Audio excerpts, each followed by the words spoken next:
আসসালামু আলাইকুম ওয়া রাহমাতুল্লাহি ওয়া বারাকাতুহু। মহান আল্লাহর সমস্ত প্রশংসা, সালাত এবং সালাম নাযিল হোক প্রিয় রাসূল সাল্লাল্লাহু আলাইহি সাল্লামের উপর। আমাদের ধারাবাহিক আলোচনা সহিহুল বুখারীর জুমার পর্ব। বলছেন ইমাম বুখারী রাহিমাহুল্লাহু তাআলা, বাবুস সাআতি আল্লাতী ফি ইয়াউমিল জুমআহ।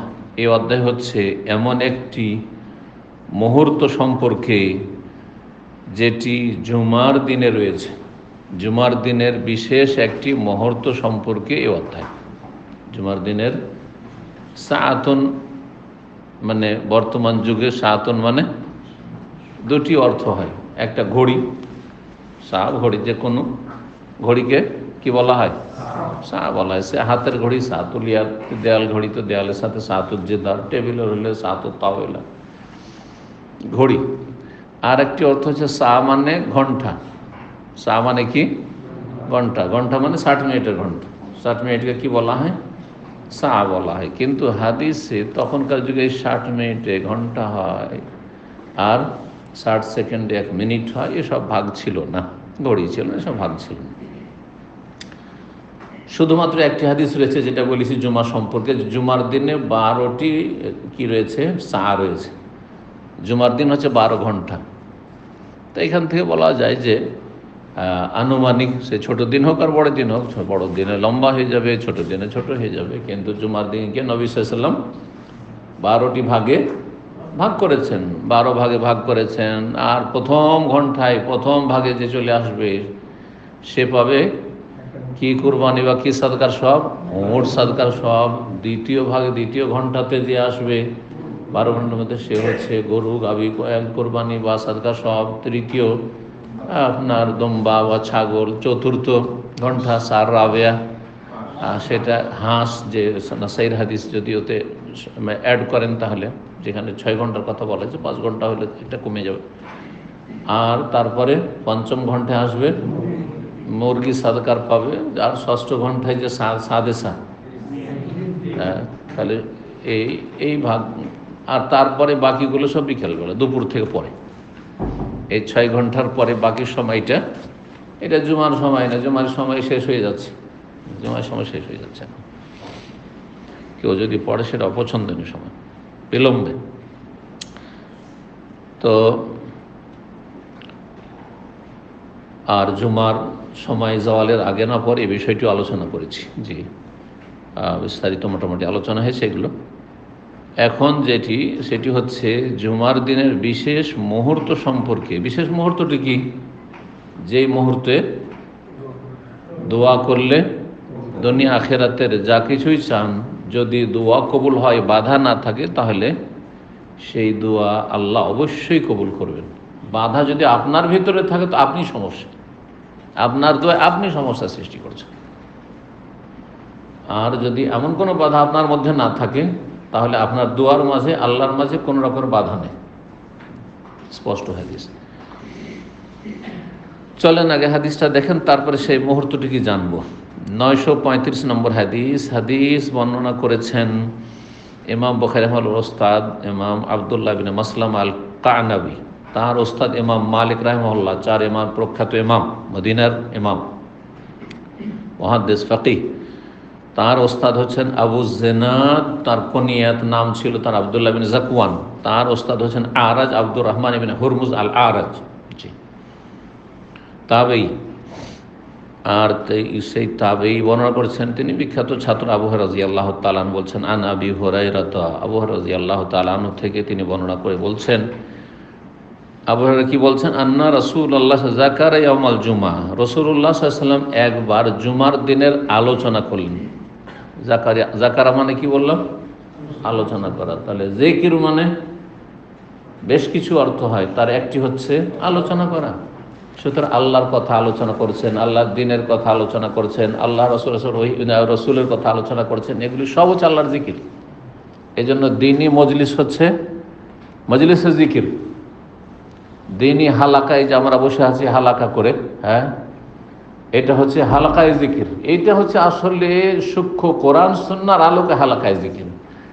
আর আপনি নফল জিকির সুবহানাল্লাহ, আলহামদুলিল্লাহ, আল্লাহু আকবার, লা হাওলা ওয়ালা কুওয়াতা ইল্লা বিল্লাহ, আস্তাগফিরুল্লাহ পড়েন, এতবার পড়েন, আর সব সম্মিলিত, এই হালকা জিকির যে নাম দিয়েছে এটা বেদাতি তরিকা, কারণ এই তরিকার প্রমাণ রাসূলুল্লাহ সাহাবায়ে কেরাম কারো থেকে নেই। আর প্রথম কুফায় যখন দেখেছিলেন দুইজন সাহাবী, কে? আব্দুল্লাহ ইবনে মাসউদ রাদিয়াল্লাহু তাআলা আনহু, পরে দেখলেন আবু মুসা আশআরী দেখে আব্দুল্লাহ ইবনে মাসউদের বাড়ি থেকে সাথে আসলেন, আসলে দেখেন কি হচ্ছে। দেখতে তো খুব ভালো লাগছে, কিন্তু জীবনেও দেখিনি, নবী সাল্লাল্লাহু আলাইহি ওয়াসাল্লাম আমলেও দেখিনি, সাহাবায়ে কেরামদের মদিনাতেও দেখিনি, হেজাজ মক্কাতেও দেখিনি, কোথাও দেখিনি, প্রথম কুফাতে দেখলাম। তাহলে এই যে জিকির, ইজতেমায় সম্মিলিত জিকির, সেটা মাহফিলের জিকির, মহব্বতের সাথে একটু জিকির করুন, যা আপনার দেশের ওয়াইজ বক্তাদের কাছ থেকে শুনছেন, এটাও বেদাতি জিকির। আর শুধু মজলিসে জিকির, খানকাতে হালকায় জিকির চলছে, এটাও বেদাতি জিকির। আশা করি বুঝতে পারছেন। যদি সেই নফল জিকির করতে হয়, সুবহানাল্লাহ, আলহামদুলিল্লাহ, জিকিরে কাসের, যেটা জিকির দুই রকম, জিকিরকে দুই ভাগে ভাগ করা হয়েছে, জিকিরে কাসের বা জিকিরে লাজেম, আরেকটা হচ্ছে জিকিরে মুতাআদ্দি। আরবি গ্রামার যারা বুঝে, লাজেম আর মুতাআদ্দি তারা বুঝবে। যেই জিকির শুধু জিকিরকারীর ফায়দা দেয়, সেটা জিকিরে কাসের, মানে তার মধ্যে সীমিত, তার লাভটা তাতে সীমিত। সারা রাত ধরে আপনারা কেউ বা আমি, যদি আস্তাগফিরুল্লাহ আস্তাগফিরুল্লাহ আস্তাগফিরুল্লাহ লা ইলাহা ইল্লাল্লাহ লা ইলাহা ইল্লাল্লাহ সুবহানাল্লাহ আলহামদুলিল্লাহ এই পড়তে থাকি, এই জিকিরের ফায়দা সীমিত, এর নাম জিকিরে কাসের, মানে কাসের ফি নাফসি, শুধু আমি লাভবান, আপনারা কেউ লাভবান না। বুঝতে পেরেছেন? বা জিকিরে লাজেম, যে ফিল লাজেম থেকে বললাম বোঝাবার জন্য, কিন্তু আসলে ওলামারা জিকিরে কাসের বলেছেন। এটা শুধু একজনের মাঝে, যে করছে তার মধ্যে সীমিত, ওর স্ত্রীরও ফায়দা নেই, ছেলে মেয়েরও ফায়দা নেই জিকির। হ্যাঁ, যে জায়গায় জিকির করছে ঠিক আছে, বরকতের জায়গায়, কোরআন তেলাওয়াত বরকত, জিকিরও বরকত, ঠিক আছে, তার বাড়িতে বরকত, ব্যক্তি হিসাবে তার সাথে সীমিত, তার ফায়দা নেই। কি আমল নামে কাল লেখা হবে? হ্যাঁ, শুধু জিকিরকারী। পক্ষান্তর এই যে জিকির, মজলিসে জিকির, দিনই আলোচনা চলছে, কোরআন হাদিস ওহীর জিকির আলোচনা চলছে, এতে এর নাম হচ্ছে জিকির মুতাআদ্দি, মানে যে আলোচনা করছে তারও ফায়দা, যার আলোচনা শুনছে তাদেরও ফায়দা। বুঝতে পারছেন না? জি হ্যাঁ, জিকির মুতাআদ্দি মানে এর ফায়দাটা ইয়াতাআদ্দা ইলা গায়রিহি, অন্যের পর্যন্ত সম্প্রসারিত, জি পৌঁছে। তো যাকারা মানে আলোচনা করা, যাকারা মানে স্মরণ করা, যাকারা মানে উল্লেখ করা, জি বিভিন্ন যাকারা মানে এই সমস্ত অর্থগুলি রয়েছে কোরআন হাদিসে। জিকির শব্দটি আল্লাহর ফাজকুরনি আযকুর ওয়াজকুরুল্লাহ যিকরান কাসীরা, এতে এই সমস্ত অর্থগুলি তাতে পাবেন আপনি। এই জন্য জিকির কথাটি অত্যন্ত শরীয়তের আলোকে ব্যাপক। জি, জুমার দিনের একদিন আলোচনা করলেন নবী সাল্লাল্লাহু আলাইহি সাল্লাম, আর বললেন তাতে একটা অংশ, ফিহে সাআতুন, এই জুমার দিনে মানে ফি ইয়াউমিল জুমাতে, জুমার দিনে একটি মুহূর্ত রয়েছে, একটি বিশেষ সময় রয়েছে। মুহূর্ত আর বাংলা আমরা মুহূর্ত বলি অল্প সময়কে, তাই না? যেটাকে আরবিতে আজকাল একটা লামহা, মানে চোখের পলক মারতে মুহূর্ত শেষ, এটাও অর্থ নাই কিন্তু এখানে। তবে সেটা সময় কম, সেটা 1-2 মিনিট হতে পারে, আবার 5 মিনিট হতে পারে। শরীয়তে কোরআনে ও হাদিসে কোনো এমন ইশারা ইঙ্গিত আসেনি, শুধু এতটা এসছে যেটা আস্তে শেষ হয়ে যায়। ওয়াকাল্লিল্লাহ, সময়টাকে অল্প করে দেখাচ্ছে, একবারে অল্প সময়। সেটা সে অল্প সময় হতে পারে 5 মিনিট 10 মিনিট, হতে পারে 1-2 ঘন্টা, তার বেশি না, এটা অনেক বেশি হতে পারে। সেটা শুধু 1 মিনিট, এটাও হতে পারে। 1 মিনিটের মধ্যে ওই সময়টি করেছেন, ঠিক যেই সময় একেবারে 7 আসমান পর্যন্ত আপনার দুয়ার দরজা খোলা, সেই সময় দোয়া করে ফেলেছেন, সাথে সাথে কবুল। জি, তো বলছেন যে ফিহে সাআতুন, তাতে একটি সময় রয়েছে। এই জন্য সময়ের অর্থ করাটা বেশি সূক্ষ্ম, কারণ মুহূর্ত বললে তো বাঙালি, আবার বাংলা ভাষাতে মুহূর্ত অন্য বুঝেন। তাতে একটি বিশেষ সময় রয়েছে, লা ইউআফিকু আব্দুল মুসলিম, কোন মুসলিম বান্দা সেই সময়টি যদি পেয়ে যায়, সেই সময়টির অনুকূলে কাজ করে, অফাকা অনুকূলে কাজ সূক্ষ্ম, কিন্তু ভাব অর্থ সেইটা যদি পেয়ে যায়, কি অবস্থায়? ওয়া হুয়া কায়িমুন ইউসাল্লি, সালাতে দণ্ডায়মান অবস্থায়, সালাতে দাঁড়িয়ে আছে, সালাত রত অবস্থায়।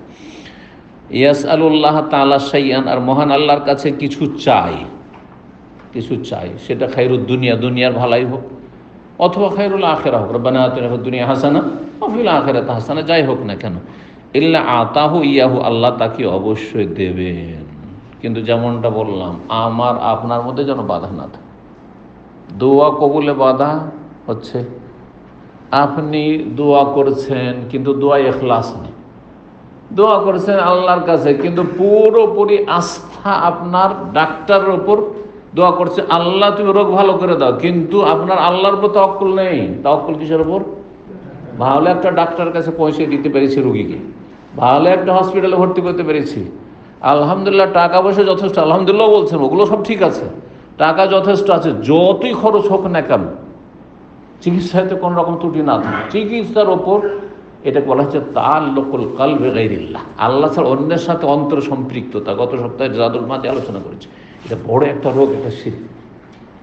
যে শিরকটা মানুষ টের পায় না, মূর্তি পূজা করলে টের পায়, মাজারে সেজদা করলে টের পায়, কিন্তু আপনার অন্তর, আমার অন্তর কারোর সাথে, কারো বসের সাথে লেগে আছে, কারো নিজের প্রপার্টির সাথে লেগে আছে, কারো কোনো ব্যক্তির সাথে, হ্যাঁ, যে আমার সোর্স খুব মজবুত রয়েছে এগুলোর সাথে, অথবা ভালো একটা চিকিৎসা ডাক্তার পেয়েছি, আমি মোহনের মতো ডাক্তার পেয়েছি, এইগুলোর সাথে, কিন্তু হাত তুলছেন, দোয়া করছেন, তাআল্লুকুল কলবি গায়রিল্লাহ, আল্লাহ ছাড়া অন্যের সাথে তাআল্লুকটা আপনার, যখন আপনার এইরকমের পরিস্থিতি কোনো দোয়া করছেন, আপনার কলবের সম্পর্ক আল্লাহর সাথে যেন একবারে মজবুত থাকে।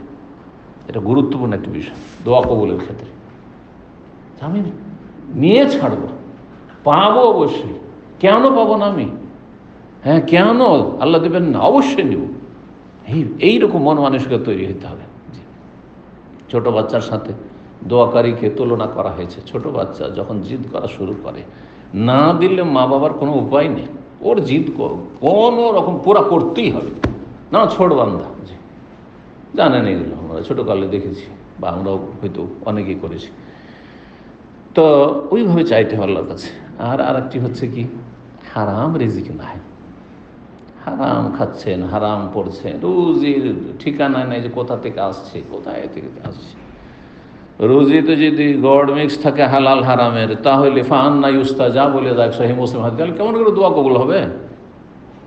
অথচ সেই ব্যক্তি দোয়া করছে, খুব একগ্রচিত্ত দোয়া করছে, এবং তার বাস্তব অবস্থা বলছে এর দোয়া তো কবুল হওয়া উচিত। বাহ্যিক দেখলে বলছে এর দোয়া কবুল হবে, তো কার দোয়া কবুল হবে? যে হাদিসে তার বৈশিষ্ট্যগুলি রয়েছে, কিন্তু ওমাতামহু হারামুন, খায় দায় হারাম, মশরাব পানীয় হারাম, পান করে হারাম, মালবস পোশাক হারাম, ও গজিয়াবিল হারাম, তার আহার হারাম, ইনকাম সোর্স হারাম, ফান্না ইউস্তাজা বলে কি করে রুজি দোয়া কবুল হবে? রুজি যেখানে হারাম, রুজি হারাম হইলে দোয়া কবুলে বাধা হয়, রুজি হারাম হইলে নামাজ রোজা কবুল হবে না। কথাটি আমাদের সমাজে কিন্তু ওয়াইজ বক্তারা খুব ছড়িয়েছে, এর কোনো দলিল নেই। তাহলে সেই ব্যক্তির কি নামাজ বাতিল? হ্যাঁ, রোজা বাতিল। হ্যাঁ, হারাম খেয়ে, ধরেন চুরি করা, টাকা দিয়ে ধরেন, বা বেইমানি করা, আর পয়সা বা সুদের ইনকাম, ঘুষের ইনকাম, এইসব ইনকাম, হারাম ইনকাম দিয়ে ইনকাম করে সে সাহারি খেয়েছে, ইফতারি করেছে, বলছে রোজা বাতিল। সবসময় একটা চিন্তা করে কথা বলতে। দলিল যদি বলেন, আবেগের ফতোয়া চলবে না, দলিলের ফতোয়া দিতে হবে। দলিল আমাদের কাছে আছে, ফান্না ইউস্তাজা বলে জালিক, দোয়া কি করে কবুল হবে? দোয়ার কথা রয়েছে, ইয়া রাব্বি ইয়া রাব্বি করে ব্যক্তি দোয়া করছিল। যাই হোক, আল্লাহ রাব্বুল দোয়া শুনবেন। এই সময়টি কেউ যে দোয়া করে, কোন দিন? জুমার দিন, বিশেষ একটা সময়। ওয়াশারা বিয়াদিহি, রাসূলুল্লাহ সাল্লাল্লাহু আলাইহি ওয়াসাল্লাম ইঙ্গিত করলেন হাত দ্বারা, নিজ মোবারক হাত দ্বারা, ইউকাল্লিলুহা, সেটাকে খুব সংকীর্ণ করে, কম করে দেখাচ্ছেন। অল্প একটা সময় রয়েছে, বিশেষ একটা মুহূর্ত রয়েছে, জি, এইভাবে দেখাচ্ছে, ইউকাল্লিলুহা, কম করে দেখাচ্ছেন, ইঙ্গিত করছেন অল্প সময়, কিন্তু সেটা 1 মিনিট 2 মিনিট, হয়তো অল্প সময়, এভাবে দেখাচ্ছে। এই সময়টি সম্পর্কে আপনাদের কারো জানা আছে যে কতগুলি উক্তি, কতটি উক্তি হতে পারে আইম্মায়ে কেরামদের? যদি কারো জানা থাকে তো কথা বলবেন। কয়টি? হ্যাঁ, 10-এর ঊর্ধ্বে। হ্যাঁ, আর কারো জানা আছে?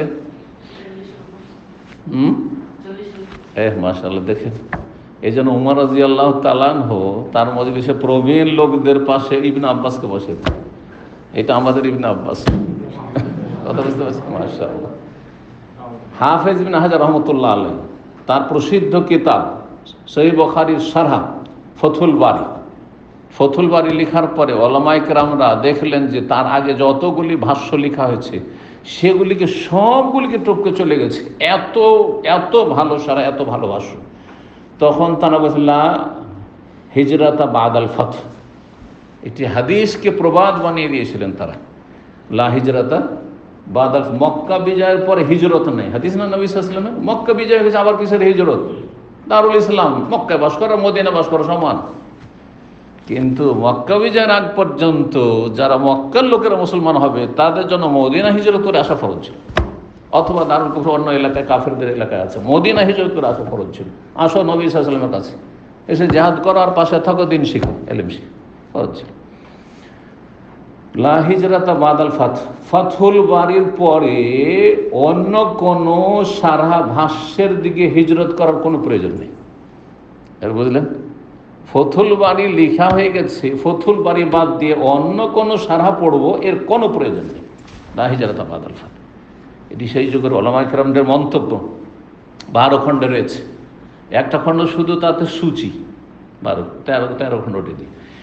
তা হাফেজ ইবনে হাজার রহমতুল্লাহ 40টি উক্তি উল্লেখ করেছেন, 40টি উক্তি বর্ণনা করেছেন। তার মধ্যে ইমাম শাওকানী রাহিমাহুল্লাহ, ইয়ামানের ইমাম, আজকে থেকে 200 বছর আগে তার জামানা, শেখ মোহাম্মদ আবদুল্লাহ রাহিমাহুল্লাহ সমসাময়িক, তিনি বড় ইমাম মুহাদ্দিস ছিলেন। প্রথম বংশগত শিয়া, জাইদি শিয়া, যে হুসিদের বংশের ছিলেন। তারপরে আল্লাহ তাকে হেদায়েত করে, এমন হেদায়েত হলে যে পাক্কা একেবারে কোরআন সুন্নাহ অনুসারী সালাফি, শিয়া থেকে উঠে এসে সালাফি। আল্লাহ কাকে কোথা থেকে যে হেদায়েত করে বলা যায় না। তো তার অনেক কিতাব রয়েছে হাদিসের ও ফিকহের ওপর। হাদিসের নাইলুল আওতার, অনেকে নাম শুনেছে, নাইলুল আওতার। মদিনা ইউনিভার্সিটিতে হাদিস পড়লে তো আমাদের হাদিসে ফিকহুস সুন্নাহ নাইলুল আওতার পড়ানো হইতো।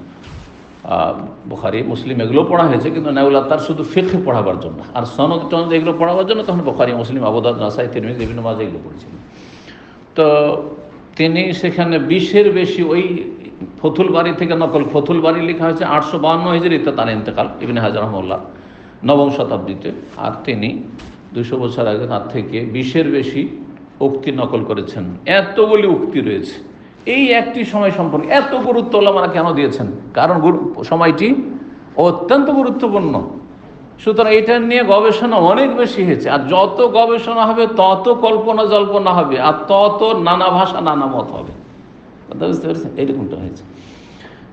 এই এতগুলি উক্তির আমাদের কোনো প্রয়োজন নেই সাধারণ মানুষের। হ্যাঁ, এইগুলির মধ্যে সবচাইতে সুন্নাহর কাছাকাছি এবং বিশুদ্ধতার কাছাকাছি হচ্ছে 2টি মত। এই 2টি মত আজকে আলোচনা করব। বোঝা গেছে? এই হাদিস সহিহ বুখারীতে কয়েক জায়গায় রয়েছে। এখানে তো হাদিস নম্বর হচ্ছে 935, আরেক জায়গায় রয়েছে 5295 নম্বর সহিহ বুখারী। সহিহ মুসলিমে রয়েছে 852। আবু হুরায়রা রাদিয়াল্লাহু তাআলা বলছেন, রাসূলুল্লাহ বলেছেন, ফিল জুমাতে সাআতুন, জুমার দিন একটি সময় রয়েছে, লা ইউআফিকু আবদুন মুসলিম কায়িমুন ইউসাল্লি ফাসাআল আল্লাহ খায়রান, কোন কিছু চাই ইল্লা আল্লাহ দেবেন। একটু ভাষার পার্থক্যের সাথে রয়েছে। 2টি উক্তির প্রথম উক্তি হচ্ছে যে, সেটা হচ্ছে ইমাম যখন মেম্বারে খুতবা দেওয়ার জন্য বসলেন তখন থেকে শুরু করে এলা ইনকিদাই সালাহ, জুমার সালাত সমাপ্ত হওয়া পর্যন্ত। ইমাম যখন এসে খুতবাতে বসলেন, আসসালামু আলাইকুম, এসে বসলেন, তাহলে এখন কি হলো? আজান শুরু হলো। এই সময় দোয়া করতে পারলো, সমস্যা নেই। দোয়া করার জন্য হাত উঠাইতে হবে, সবসময় জরুরি না, বিনা হাত উঠাতে হবে। আজান শেষ হলো, আজান একামতের মাঝখানে দোয়া কবুল হয়, আজানের পরে এই সময়টি দোয়া কবুলের মুহূর্ত আরও বেশি। তাহলে এইদিকে এক তো এইদিকে এই মুহূর্তটি এই সময় হইতে পারে, আবার আজান একামতের মাঝখানে দোয়া কবুল হয়, এর মধ্যে চলছে কিন্তু। তো এই সময় আপনি দোয়া করতে পারেন।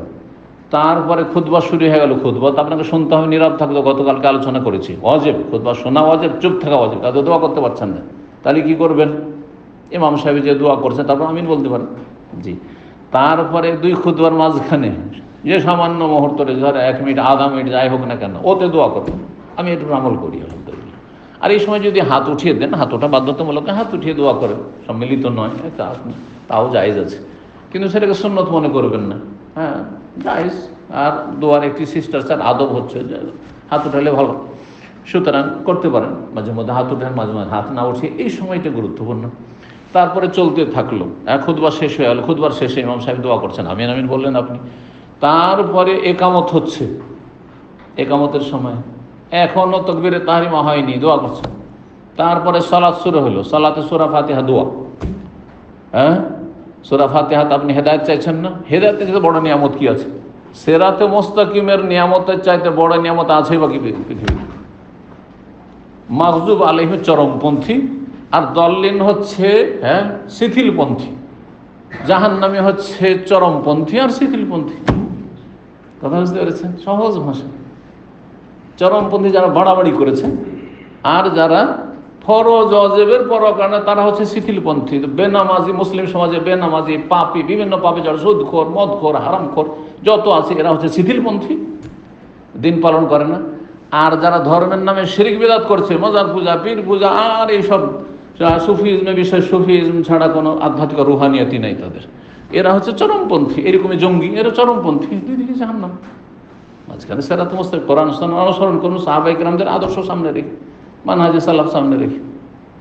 কত সংক্ষেপে আপনি সূরা ফাতিহার আসল বিষয়টা বুঝতে পারলেন, ঠিক না? এর চেয়ে তো বড় নিয়ামত সোজা জান্নাত। সোজা জান্নাত একবার ওই প্রান্তে পৌঁছে গেলে, মরণ পর্যন্ত যদি ভাই ধরে রাখতে পারে, আল্লাহ তৌফিক দান করুন। কি বলছিলাম? এটি হচ্ছে সময়। তো এই সময়টা চলতে থাকবে সালাত শেষ হওয়া পর্যন্ত। সালাতের মধ্যে সেজদায় দোয়া করতে পারছেন আপনি, সালাতে আপনি তাশাহুদের পরে দরুদ পড়ে আপনি সালামের আগে এখানে দোয়া করতে পারছেন। কারণ এই সময় নবী সাল্লাল্লাহু আলাইহি ওয়াসাল্লাম বলেছেন, যেটা তোমার দোয়া মা আজাব আলাইহি ওয়ালিয়াতাখাইয়ার মিনাল মাসআলাতি আজাব আলাইহি, যা পছন্দ দোয়া করো। সময় আছে আপনি দোয়া করেছেন, সে দোয়া করেন আপনি, আল্লাহুম্মা শফিনি, আল্লাহ আমাকে শেফা দাও, আল্লাহুম্মা শফি আহলি, আল্লাহুম্মা শফি আওলাদি, আল্লাহুম্মা শফি আহবাবি, আল্লাহ আমার প্রিয়জন, আপনজন, অমক শেফা দাও। দুনিয়ার যা চাওয়ার চান, আল্লাহুম্মা রযুকনি, দুই সিজদার মাঝখানে দোয়া করছেন, ওটাও এর মধ্যে শামিল না? আল্লাহুম্মা গফিরলি ওয়ারহামনি ওয়াহদিনি ওয়াআফিনি ওয়ারযুকনি। জি, কত সুন্দর দোয়া। অনেকে দোয়ার অর্থগুলি বুঝেন না, মন্ত্রের মতো পাঠ করছেন, মানে কি বললাম না বললাম, আল্লাহুম্মা গফিরলি ওয়ারহামনি রহমত ওয়াহদিনি ওয়ারযুকনি। রিজিক, রিজিক মানে সমস্ত রিজিক, শুধু খাওয়া দাওয়া নয়, সুস্থতা, নিরাপত্তা, সার্বিক দিক মানুষের অংশ। আর রিজিক মানে হচ্ছে আল হাজ্জু ওয়ান নসিব, আপনার ভাগ্যে যা লাগে আপনার জন্য, যা আপনার প্রয়োজন, সেটা হচ্ছে আপনার রিজিক। সেটা আমরা রিজিক, যেটা প্রাপ্ত হলো প্রাপ্ত, যেটা অপ্রাপ্ত সেটা যেটা পেলেন না, রিজিক। জি, রিজিক। আল্লাহ বুঝার তৌফিক দান করেন, আমলের তৌফিক দান করেন। এর দলিল সহিহ মুসলিমে রয়েছে। সহিহ মুসলিমে রয়েছে কি? সহিহ মুসলিমে এই হাদিসটি শেষখানে বলছেন, আবু মুসা আশআরী রাদিয়াল্লাহু তাআলা থেকে বর্ণিত, তিনি আব্দুল্লাহ বিন ওমর থেকে বর্ণনা করছেন। বলছেন যে আসামেত আবাক, আব্দুল্লাহ বিন ওমরকে জিজ্ঞেস করছে আবু মুসা আশআরী, আপনি আপনার আব্বা ওমর ইবনে খাত্তাব আমিরুল মুমিনিন থেকে শুনেছেন, ইউহাদ্দিসু আন রাসূলিল্লাহ, রাসূলুল্লাহ সাল্লাল্লাহু আলাইহি ওয়াসাল্লাম বয়ান করেছেন তিনি, ফি শানে সাআতিল, জুমার দিনের ওই বিশেষ মুহূর্ত সম্পর্কে, যে ওই সময়টা কোন সময়, কোন সময় শুনেছেন কিছু? কালা কুলতুর নাম, হ্যাঁ আমি আমার আব্বাকে জিজ্ঞেস করেছি। সামিয়াতু ইয়াকুল, তিনি বলেছেন যে সামিয়াতু রাসূলুল্লাহ, তিনি বলছেন আমার আব্বা বলেছেন আমি রাসূলুল্লাহ বলতে শুনেছি কি, হিয়া মা বাইনা ইয়াজলিসাল ইমামু ইলা আন তুকযাস সালাতু, সেটা হচ্ছে ইমামের বসা থেকে শুরু করে, মানে মেম্বারে বসা থেকে শুরু করে ইলা আন তুকযাস সালাত, সালাত সম্পূর্ণ হয় সালাম ফিরা পর্যন্ত। এর মধ্যে গোটা পুরো সময়টাই নয়, হয়তো ওর মধ্যে বিশেষ মুহূর্ত, বিশেষ মুহূর্ত হতে পারে, কিন্তু আপনি এই সময়গুলোকে কাজে লাগাবার চেষ্টা করবেন। হতে পারে পুরোই মুহূর্ত, সেটাও অনিশ্চিত। তো যেহেতু সময়টাকে নবী সাল্লাল্লাহু আলাইহি ওয়াসাল্লাম অল্প করে দেখিয়েছেন। আর একটি দলিল রয়েছে তিরমিজি ইবনে মাজায় রয়েছে, তিরমিজি 490 নম্বর, ইবনে মাজাহ রয়েছে 1138, বর্ণনা করেছেন কাসির বিন আব্দুল্লাহ বিন আমর বিন আউফ, তার দাদা থেকে বলছেন, ইন্না ফিল জুমাতে সাতান, জুমার দিন একটি সময় রয়েছে, লা ইয়াসারুল্লাহুল আবদা ফিহা শাইআন ইল্লা আতাহুল্লাহু, আল্লাহ দেবেন। ইয়া রাসূল আইয়াতু সাআতিন, রাসূলুল্লাহ জিজ্ঞেস করলেন সেটা কোন সময়? বলে হিয়া হিনা তুকামুস সালাতু ইলাল ইনসিরাফি মিনহা, যখন সালাত কায়েম হবে তখন থেকে শুরু করে সালাত শেষ হওয়া পর্যন্ত। জি, কিন্তু এই হাদিসের সনদ আল্লামা আলবানী যঈফ বলেছেন, ইবনে মাজাহ তিরমিজি হাদিসটি। যাই হোক, আগের হাদিসটি যথেষ্ট সহিহ মুসলিমে। জি, দ্বিতীয় উক্তির দলিল আরো শক্তিশালী। সেটি হচ্ছে, দ্বিতীয় উক্তি কি? দ্বিতীয় উক্তি হচ্ছে সেটা আসরের সালাত থেকে শুরু করে জুমার দিনের সূর্য অস্তমিত হওয়া পর্যন্ত। এই মতটি অনেকগুলি সাহাবায়ে কেরামদের, প্রখ্যাত সাহাবী আব্দুল্লাহ বিন সালাম, যিনি ইহুদি মযহাবের ধর্মের বড় আলেম ছিলেন, তার আবু হুরায়রার মত এটি, ইমাম আহমদের মত, এই মতটি অনেক উলামায়ে কেরাম আইম্মায়ে সালাফদের মত। এর দলিল মুসনাদ আহমদ রয়েছে 7631 নম্বর হাদিস, আবু সাঈদ খুদরি আবু হুরায়রা থেকে বর্ণিত, রাসূলুল্লাহ সাল্লাল্লাহু আলাইহি ওয়াসাল্লাম বলেন, ইন্না ফিল জুমআতি সাআতান, জুমার দিনে একটি সময় রয়েছে, লা ইউআফিক আবদুল মুসলিম ইয়াসালুল্লাহ আযza ওয়া ফিহা খায়রুন ইল্লা আতাহু ইয়াহু, তারপরে ওয়াহিয়া বাদাল আসরে, সেটা হচ্ছে আসর পরে। সেটা কোন সময়? আসর পরে। জি। দ্বিতীয় দলিল আবু দাউদে 1048, নাসাইতে 1389 বলছেন, জাবের রাদিয়াল্লাহু তাআলা আনহু, ইয়াউমুল জুমাতি ইসনাতা আশারাতা সাতান, আবু দাউদ নাসাইর হাদিস, কিন্তু জুমার দিনে 12টি ঘন্টা রয়েছে। এই যে হাদিসটি আসলে জুমার দিনে কি রয়েছে? 12টি ঘন্টা রয়েছে, 12 ভাগে বিভক্ত। লা ইউজাদু ফি আবদুন মুসলিম, সেই জুমার দিনে যদি কোনো বান্দাকে পাওয়া যায়, মুসলিম বান্দা, ইয়াসআলুল্লাহ শাইআন, আল্লাহর কাছে কোনো কিছু চায়, ইল্লা আতাহু ইয়াহু, আল্লাহ তাকে অবশ্যই দেবেন। ফালতামিসুহা, সেই সময়টি তলাশ করো তোমরা, আখিরা সাআতিন বাদাল আসরি, আসর পরে শেষ মুহূর্ত দিকে, আসরের পরে শেষ দিকে, যত শেষে যাচ্ছে তত বেশি সময়টা আরো গুরুত্বপূর্ণ হচ্ছে। ঠিক ওই রকমই যেমন আরাফার দিনে আপনি দোয়াতে মশগুল থাকবেন হাজী সাহেব হিসাবে আরাফার ময়দানে জোহর আসর পড়ার পর থেকে, কিন্তু যত আপনার সময়টা গড়ে যাচ্ছে, যত সন্ধ্যা লেগে আসছে, তত বেশি ফজিলতের সময়, কিন্তু কারণ শেষ বিদায়, শেষ বিদায় এখান থেকে, এবং আল্লাহ রাব্বুল আলামিন অত্যন্ত নিকটবর্তী হয়ে আছেন, এটা আর পাবো না, এই সুযোগ পাবো না, সেজন্য আরো ফজিলতের জন্য যত সূর্য ডোবার আগে 1 ঘন্টা 2 ঘন্টা এই সময়টা আরো বেশি গুরুত্বপূর্ণ আরাফার ময়দান। আরাফার দিনের ইজতেমার সাথে জুমার দিনের ইজতেমার উলামায়ে কেরামগণ সিমিলারিটি মানে উল্লেখ করেছেন, মানে তুলনা করে বলেছেন, দুটোতে কিন্তু কি আছে, দুটোতে বেশ কিছু মিল আছে, গুরুত্বপূর্ণ মিল আছে। বাৎসরিক, বাৎসরিক সারা মুসলিমদের, সারা বিশ্বের মুসলিমদের বিশ্ব ইজতেমা হচ্ছে আরাফা, আর সাপ্তাহিক ইজতেমা হচ্ছে জুমার দিন, জুমার দিন। আর আরাফার দিনও দোয়া কবুলের গুরুত্বপূর্ণ মুহূর্ত, এবং এটি দোয়ার সময়, বিশেষ সময় আরাফা। আসলে দোয়া জোহর আসর পড়ার পরে কোনো কাজ নাই দোয়া করা ছাড়া, কিন্তু যত যে দোয়া করতে পারেন। ঠিক ওই রকমই জুমার দিন সাপ্তাহিক ঈদ এবং সাপ্তাহিক উৎসব, আর সাপ্তাহিক গ্যাদারিং, সাপ্তাহিক ইজতেমা, আর সেই ইজতেমা এই জুমার দিনের শেষ মুহূর্তে আসর থেকে মাগরিব, এই সময়টি অত্যন্ত গুরুত্বপূর্ণ। জি।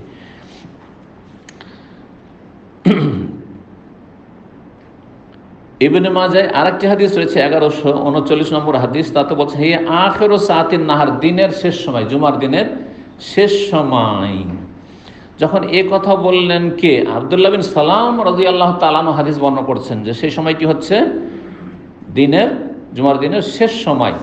তখন তাকে যিনি জিজ্ঞাসা করছেন তিনি বললেন, যে ইন্নাহা লাইসা সাআতা সলাতিন, সেটি তো সলাতের সময় নয়, সেটি তো সলাতের সময় নেই। কারণ হাদিসে কি আসছে যে ওয়াহুয়া কায়িমুন ইউসাল্লি, সলাত অবস্থায় থাকবে। তো আসর থেকে মাগরিব, আর এই মতটিকে 40টি মতের মধ্যে সবচেয়ে বেশি শক্তিশালী বললাম, তাহলে এই সময় তো মানুষ নামাজে দাঁড়াতে পারে না, নফল তো পড়া নিষেধ রয়েছে। লা সালাতা বাদাল আসর, আসর পরে ওখানে নফল তো ওখানে কারণগত নামাজ আছে, কাজা নামাজ, জানাজার নামাজ, তারপর তাহিয়াতুল মসজিদ, এগুলি আছে অধিকাংশ আইম্মা কেরামদের নিকটে। যদিও হানাফি মাযহাব বলছেন না, এমনকি তাহিয়াতুল মসজিদ আসর পরে চলবে না, এইরকম ফজর পরে চলবে না। কিন্তু অধিকাংশ আইম্মা কেরামগণ বলছেন যে তারা পার্থক্য করেছেন জাতুল আসবাব আর গায়র জাতুল আসবাব, কারণগত নামাজ আর বিনা কারণে নয়। বিনা কারণে নফল পড়া চলবে না, তবে কারণগত নামাজ চলবে, কারণগত নামাজ চলবে। আর আপনি মসজিদে এসেছেন, বসবেন, সুতরাং কারণ হচ্ছে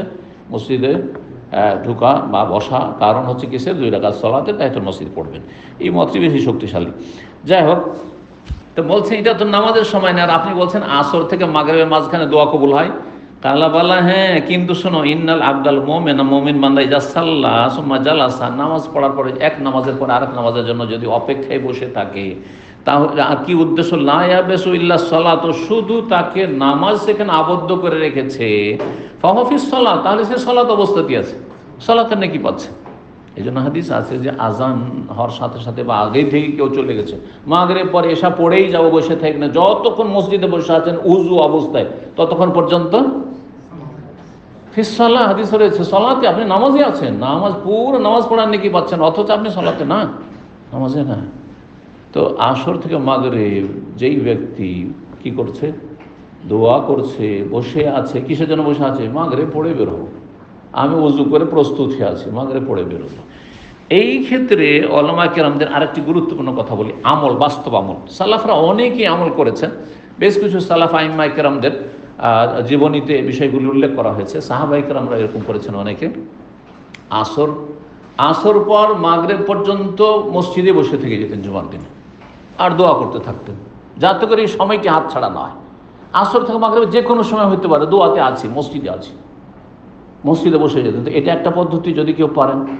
যদি না পারেন, দ্বিতীয় পদ্ধতি হচ্ছে যে যেহেতু যত সময় গড়ছে দিনের, শেষ সময় হচ্ছে তত বেশি গুরুত্বপূর্ণ, সেই জন্য মাগরিবের আপনি 1-1 ঘন্টা আগে মসজিদে চলে যান, সূর্য ডোবার আধা ঘন্টা 1 ঘন্টা আগে মসজিদে চলে যান, 15 মিনিট 20 মিনিট আগে কমপক্ষে চলে যান, যতটা পারেন আপনি, যত পারেন তত ভালো।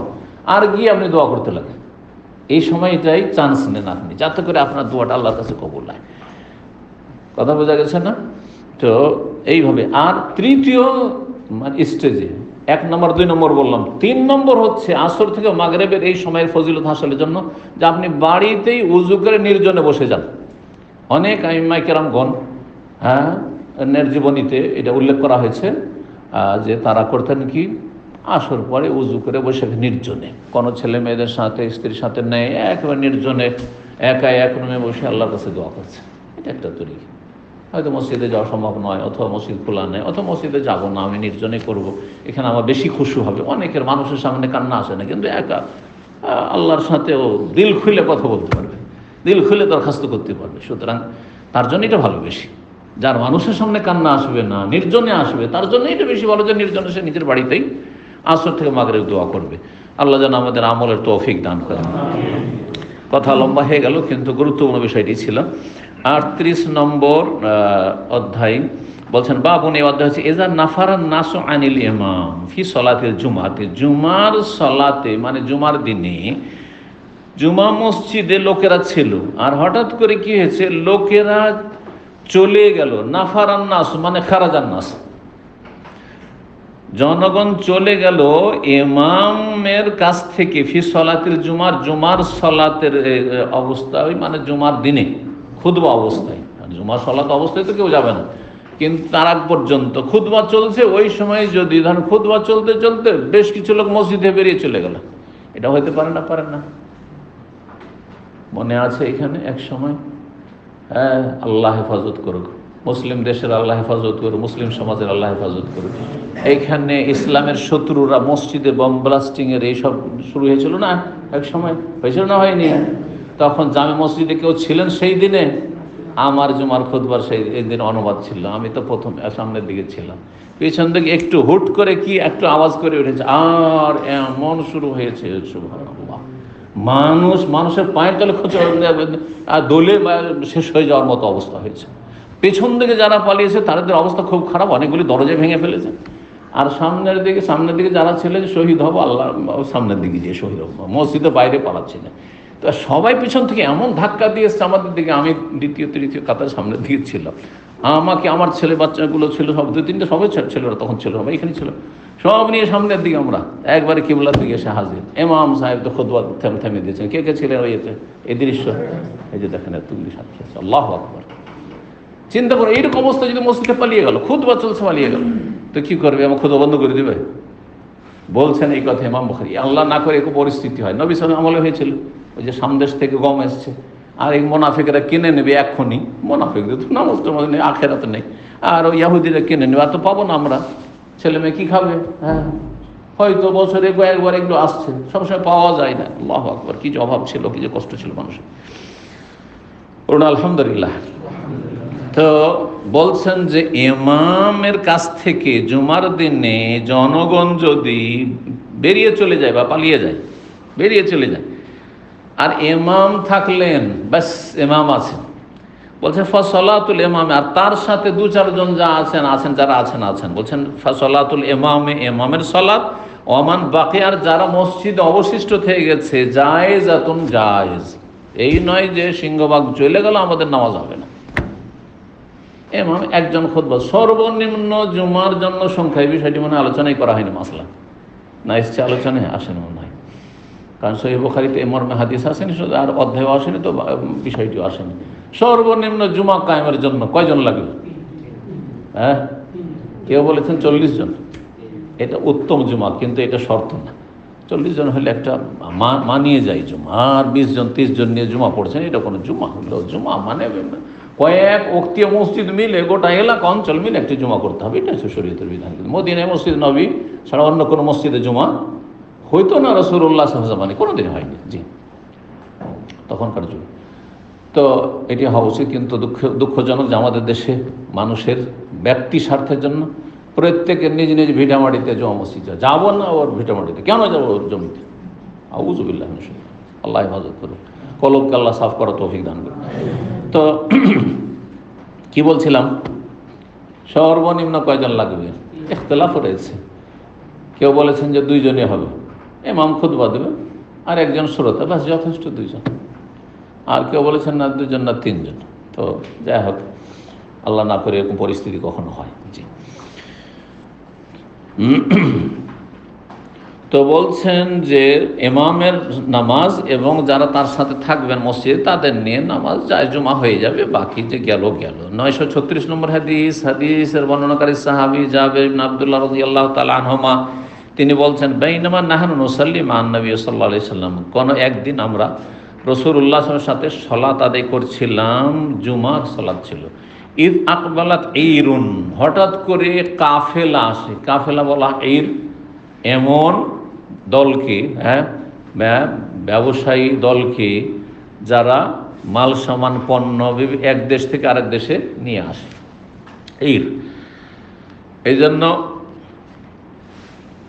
আবু সুফিয়ান বদর যুদ্ধের প্রেক্ষাপট, আবু সুফিয়ান সামদেশ থেকে কি নিয়ে আসছিল? কাফেলা, মাল সামান নিয়ে, মাল সামান সেখান থেকে নিয়ে আসছে।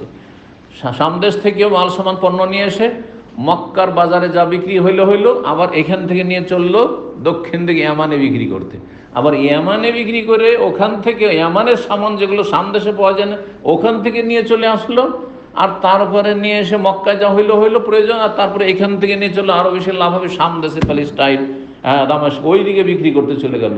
এই 2 বাণিজ্যিক সফরকে সূরা কুরাইশে রেহলাতুশ শীতায়ে ওয়াস-সাইফ বলা আছে। রেহলাতুশ শীতা শীতকালে গরমের দেশে ইয়ামানের দিকে, আর ওয়াস-সাইফ আর গ্রীষ্মকালে ঠান্ডার দেশে। ঠান্ডার দেশ হচ্ছে যত উত্তরে যাবেন তত ঠান্ডা, তো ওই দিকে, জি, এই ছিল। তো আবু সুফিয়ান যখন ফিরে আসছিল মদিনার পশ্চিম দিক থেকে, যেই রাস্তা আপনার ওই এম্বো আর ওই বদর ওইখান দিকে হেঁটে যায়, ওই দিক দিকে চলে যায়, লোহিত সাগরের কিনারা রাসূলুল্লাহ সাল্লাল্লাহু আলাইহি ওয়াসাল্লাম জানতে পারলেন। আর রাসূলুল্লাহ সাল্লাল্লাহু আলাইহি ওয়াসাল্লাম সাহাবায়ে কেরামকে নিয়ে যেটা উদ্দেশ্য ছিল সেটা হচ্ছে যে আমাদের সব কিছু ছেড়ে নিঃস্ব হয়ে মক্কা থেকে বিতাড়িত হয়েছে, সুতরাং আমরা ক্ষতিপূরণ, আমাদের সাহাবায়ে কেরাম জানিয়ে যেহেতু ক্ষতিপূরণের জন্য কি করব, তাদের এই কাফেলার মাল সামান আমরা কেড়ে নেব। উদ্দেশ্য ছিল কি? এর মানে কাফেলা, কিন্তু আল্লাহর উদ্দেশ্য ছিল নাফির, মানে যুদ্ধ লাগিয়ে তাদেরকে নির্মূল করা, শিক্ষা দেওয়া। এই জন্য কোরআনের ভাষায় আল্লাহ বলেছেন, যখন বদরের যুদ্ধের কথা বর্ণনা করেছেন, ওয়াইদ আয়াদিকুমুল্লাহ ইহদাত তায়ফাতাইন আন্নাহা লাকুম, আল্লাহ তোমাদের সাথে স্মরণ করে ওয়াদা করেছেন যে দুটোর একটা দেব, মাল সামান পেলে ওইটা পাবে না, আর ওইটা পেলে এটা পাবে না। এই নয় যে যুদ্ধ করে দমন করলাম, এই 70 জন জাহান্নামে পৌঁছল, হত্যাও করলাম বড় বড় কাফের নেতা, আর এইদিকে তাদের মাল সামানও পেলাম। ইহদাত তায়ফাত আন্নাহা লাকুম, সেটা তোমাদের হবে, হস্তগত হবে। ওয়া তাওয়াদ্দুনা আন্না গায়রা যাতি শাওকাতি তাকুনা, তোমরা চাইছিলে, তোমাদের মন চাইছিল যে আমাদের কষ্ট না করতে হয়, লড়াই না করতে হয়, হতাহত না হইতে হয়, আরামসে তাদের মাল ধনটি লুটে নিয়ে চলে আসবে। না, আল্লাহ চাইনি। ওয়া ইউরিদুল্লাহু আন ইউহিক্কাল হাক্কা বিকালিমাত ওয়া ইয়াক্তাদা বিল কাফিরিন, আল্লাহ চাইছেন সত্যকে প্রতিষ্ঠিত করবেন, হককে। ওয়া ইয়াক্তাদা বিল কাফির, আর কাফেরদের লেজ কেটে দেবেন, আল্লাহ রাব্বুল আলামিন কাফেরদেরকে নির্মূল করে দেবেন। দাবের আল কাফেরিন, কাফেরদের আল্লাহ নির্মূল করতে চেয়েছেন, সেই জন্য এই বদরের যুদ্ধ সংগঠিত হয়েছে। আল্লাহর উদ্দেশ্য ছিল এটি। তোমরা চেয়েছিলে অন্য কিছু, কিন্তু আল্লাহ অন্য কিছু চেয়েছেন। জি, কি বলতে গিয়ে বললাম, ঈর শব্দ বলতে গিয়ে, এর মানে হচ্ছে বাণিজ্যিক দল, কাফেলা, যেটা আমরা প্রসিদ্ধ যে ভাষাটি উর্দু বাংলাতে। ঈদ আকবালাতে এর হঠাৎ করে একটি কাফেলা দল এসছে, হ্যাঁ বাণিজ্যিক দল এসছে, তাহমেল তোয়ামান, যারা খাদ্য বহন করে নিয়ে এসেছে, ফালতাফাতু এলেইহা, মসজিদ থেকে বাইরে দেখে যে এই তো চলে এসছে গম, যেই গম তো এখানে আরব দেশে পাওয়া যায় না, সামদেশ থেকে এসছে, কিছুক্ষণ পর তার পাবো না। হাত্তা মা বাকিয়া মান নবী ইল্লা ইসনাই আশার রাজুলান, এমনকি নবী সাল্লাল্লাহু 12 জন ছাড়া কেউ নেই মসজিদে, সবাই চলে গেছে, মাত্র 12 জন। এই জন্য কেউ কেউ বলেছেন না, সর্বনিম্ন জুমা কায়েমের জন্য 12 জন হইতে হবে, এটাও একটা ফতোয়া। এটা তো একটা ঘটনা, আকস্মিক ঘটনা হয়েছে, এটা তো আর নবী সাল্লাল্লাহু আলাইহি ওয়াসাল্লাম বেঁধে দেননি যে দেখো 12 জন হইতে হবে, 11, 10 হইলে হবে না, বলেছেন নাকি? সুতরাং এই দলিল পেশ করা যুক্তিযুক্ত নয়। তাহলে নবী সাল্লাল্লাহু আলাইহি ওয়াসাল্লাম 12 জন ছাড়া কেউ ছিল না। ফানাজালাত হাযিহিল আয়াত, তখন এই আয়াত সূরা জুমার আয়াত নম্বর 11 নাযিল হয়। ইযা রাউ তিজারাতান আও লাহওয়ান ফাদ্দু ইলাইহা ওয়া তারাকুকা কায়িমা, যখন তারা কোনো ব্যবসা বাণিজ্য দেখে, আও লাহওয়ান, অথবা কোনো খেলাধুলা খেলতামাশা দেখে, এটা এমনি বয়ান করা হয়েছে কিন্তু আসলে খেলতামাশা ছিল না, ব্যবসা ছিল সেটা। ইন ফাদ্দু ইলাইহা, সেই দিকে তারা ছুটে চলে যায়। ওয়া তারাকুকা কায়িমা, তোমাকে দাঁড়ানো অবস্থায়, খুতবায় দাঁড়ানো অবস্থায় ছেড়ে চলে যায়, ছেড়ে দেয়।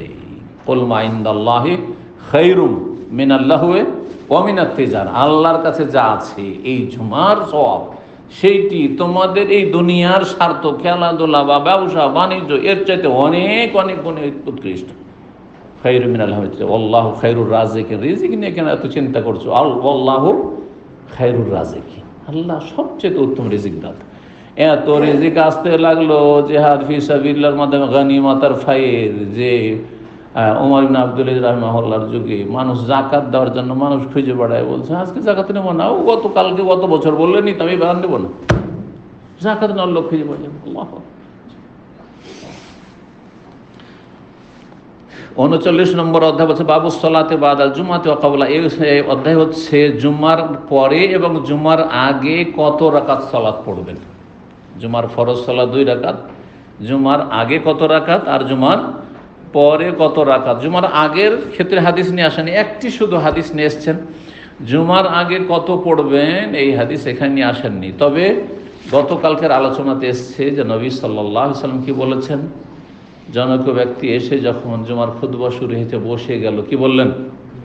কম, হ্যাঁ পড়নি তুমি নামাজ? বলছে না পড়িনি। তাহলে কম, ফসল্লি রাকাতাইন, ফরকা রাকাতাইন, 2 রাকাত পড়ো, তারপরে বসো। তারপর রাসূলুল্লাহ সাল্লাল্লাহু আলাইহি ওয়াসাল্লামের কওলি, বাচনিক হাদিস, ইজা যা আহাদুকুম ইয়াউমাল জুমআতি ওয়াল ইমাম ইয়াখতুবু ফালা ইয়াজলিস হাত্তা ইউসাল্লি রাকাতাইন। জি হাদিস রয়েছে। আমভাবে যে কোনো সময় মসজিদের ক্ষেত্রে, ইজা দাখালা আহাদুকুম মসজিদা, যে কোনো সময় যখন মসজিদে প্রবেশ করে, ফালা ইয়াজলিস, অতক্ষণ বসবে না, হাত্তা ইউসাল্লি রাকাতাইন, যতক্ষণ 2 রাকাত পড়ে না নেবে।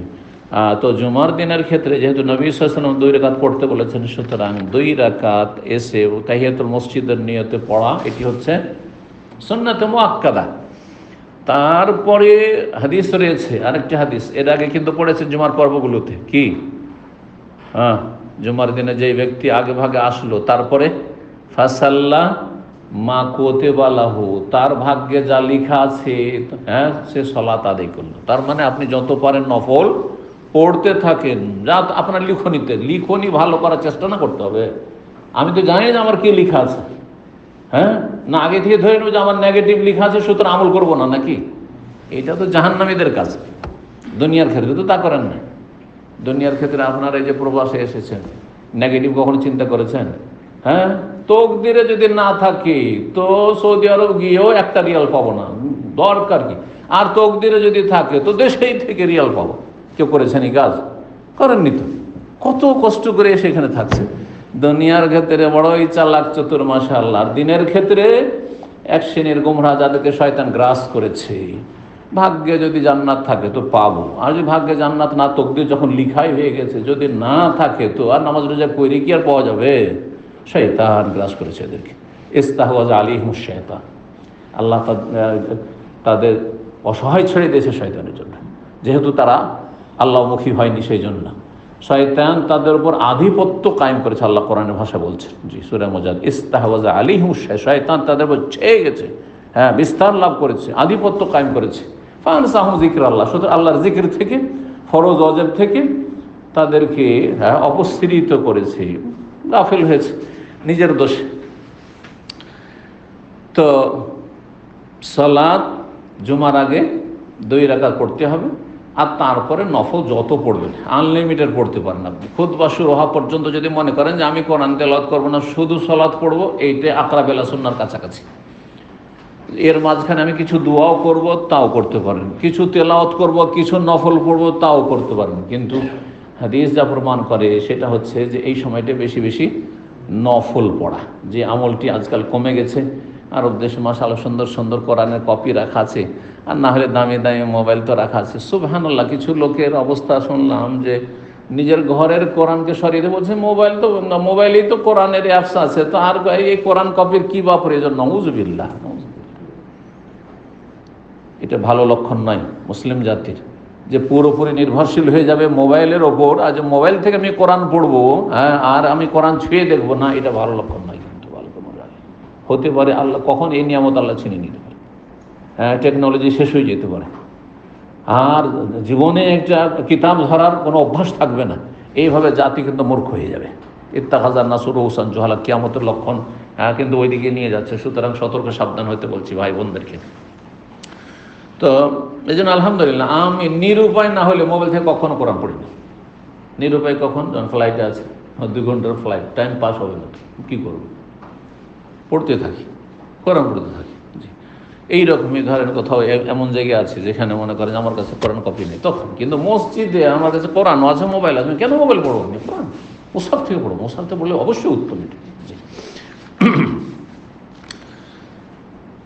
আর জুমার আগে কিয়াস করে জোহরের ওপর 4 রাকাত, যেহেতু কাবলা জোহরের আগে 4 রাকাত আছে, সুতরাং জুমার আগেও 4 রাকাত, এই ফতোয়া ঠিক নয়। এই ফতোয়া ঠিক নয়, কারণ ইবাদতের ক্ষেত্রে কিয়াস কোনো মযহাবে চলে না।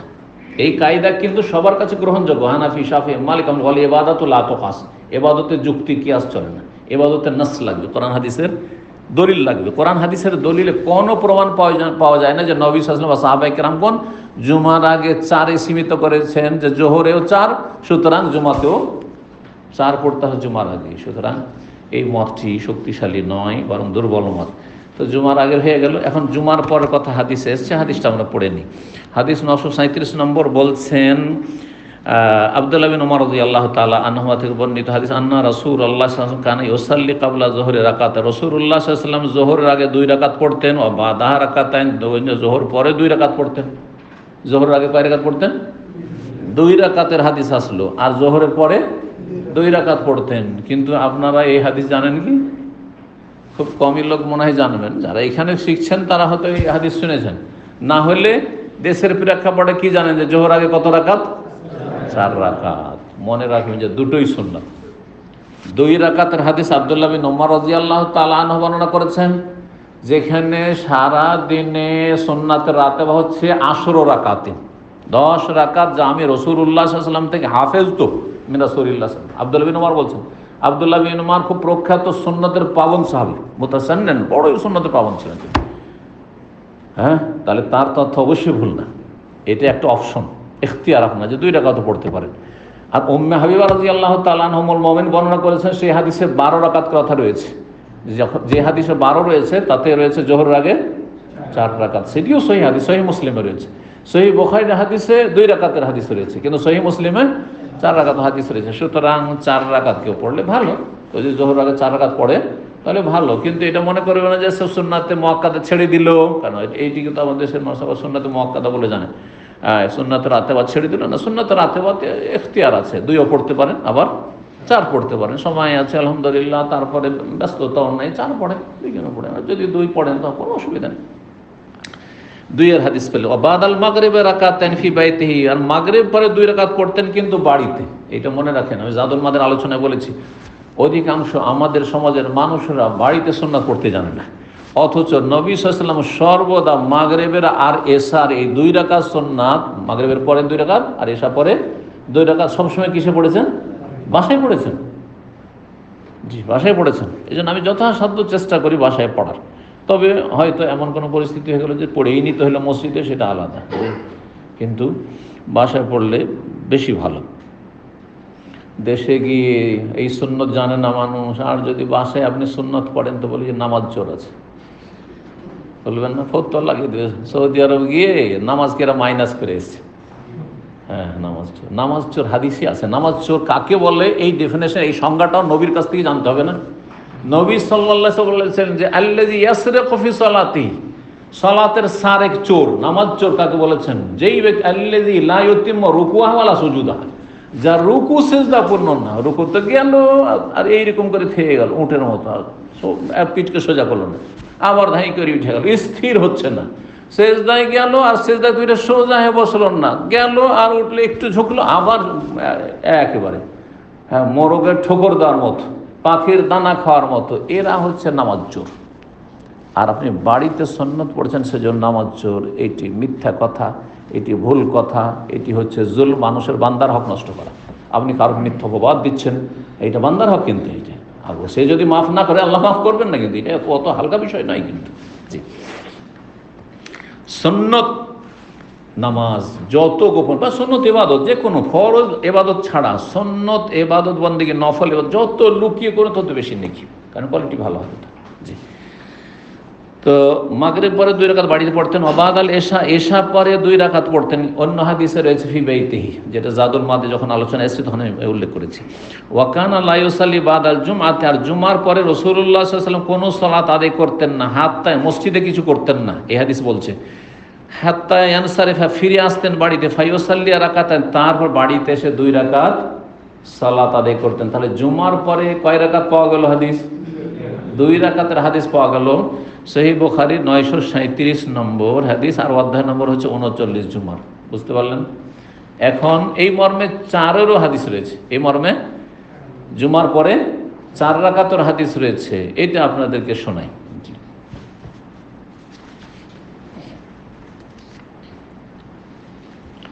প্রথম 2 রাকাতের হাদিস এটি পেলেন সহিহ বুখারী 937 নম্বর, আর সহিহ মুসলিম 882 নম্বর হাদিস।